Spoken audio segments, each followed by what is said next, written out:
Hey guys, welcome back to our YouTube channel One Two Stay.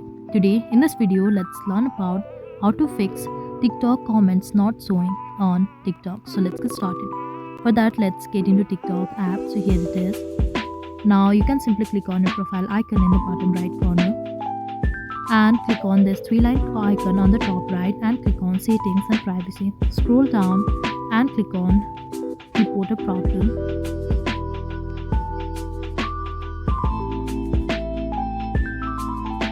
Now click on interaction and click on comment.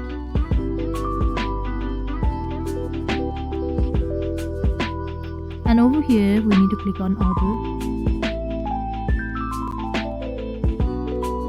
And scroll down and in the bottom you can see need more help option. Simply tap on that. And we get into TikTok help text here. Now we need to write our problem, that is we are not able to comment on TikTok, or we are unable to view the comments on TikTok.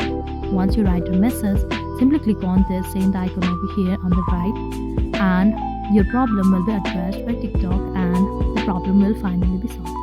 So that is all. I hope you like the video. Please do like and subscribe. Thanks for watching.